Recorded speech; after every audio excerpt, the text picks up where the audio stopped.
City of pearls എന്നറിയപ്പെടുന്ന ഹൈദരാബാദിനെ കുറിച്ചിട്ടാണ് ഞാൻ ഇന്ന് പറയുന്നത്. നമ്മൾ ഹൈദരാബാദ് പോകാൻ നമുക്ക് കേരളത്തിൽ നിന്ന് ബെസ്റ്റ് ഓപ്ഷൻ ശബരി എക്സ്പ്രസ് ഉണ്ട്. പിന്നെ ഒക്ടോബർ ടു ഫെബ് ആണ് ഏറ്റവും നല്ല ടൈം പോകാനായിട്ട്. പിന്നെ ഹൈദരാബാദി ബിരിയാണിനെ കുറിച്ചൊന്നും നിങ്ങൾക്ക് പറയണ്ടല്ലോ. അതുപോലെ തന്നെ പേൾസ്, പിന്നെ ഹലീം അവിടെ ഫേമസ് ആണ്. ഓക്കെ, ഒരു 3 days മതി നമുക്ക് സുഖമായിട്ട് നമുക്ക് ഹൈദരാബാദ് കവർ ചെയ്യാം. ഇപ്പോൾ ഡേ 1 തിരഞ്ഞെടുക്കുകയാണെങ്കിൽ നിങ്ങൾക്ക് ചാർമിനാർ പാലസ്, ലാൻഡ് ബസാർ, അതായത് പേൾസ്, ബാംഗിൾസ് അങ്ങനത്തെ ഒക്കെ ഷോപ്പിംഗ് ചെയ്യണമെങ്കിൽ, പിന്നെ മസ്ജിദ്, പിന്നെ പാലസ്, ഹുസൈൻ സാഗർ ബോട്ടിംഗ് ഒക്കെ ചെയ്യാം. ഡേ 2 നിങ്ങൾക്ക് ഗോൽക്കൊണ്ട ഫോർട്ട് ചെയ്യാം, കുത്തബ് ഷാഹി തോമ്പ് പോവാം, ബിർള മന്ദിർ പോവാം. അതുപോലെ തന്നെ ബിർള മന്ദിറിൻ്റെ പ്ലാനറ്റോറിയം ഉണ്ട്, അത് എക്സ്പ്ലോർ ചെയ്തിട്ട് ഈവനിങ് സ്ട്രീറ്റ് ഫുഡ് ട്രൈ ചെയ്യാം.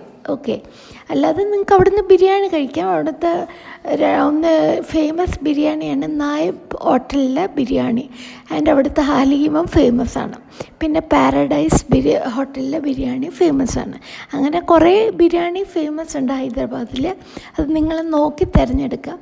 ഓക്കെ, പിന്നെ ഡേ 3 വരുമ്പോൾ നമ്മൾ ഫുൾ രാമോജി ഫിലിം സിറ്റിയാണ് വരുന്നത്. അതായത് രാവിലെ പോയിട്ട് ഈവനിങ് ഫുൾ കവർ ചെയ്യുന്ന രീതിയിലാണ്. ഈ രാമോജിയിലെ എൻട്രൻസ് ഫീ പല റേറ്റായിട്ട് വരിക. അതായത് 2000 രൂപ, 1500, 2000, 2500, അങ്ങനെ പല റേറ്റാണ്. അപ്പോൾ അത് നിങ്ങൾ നോക്കിയിട്ട് അത് നിങ്ങൾക്ക് ബുക്ക് ചെയ്യാം.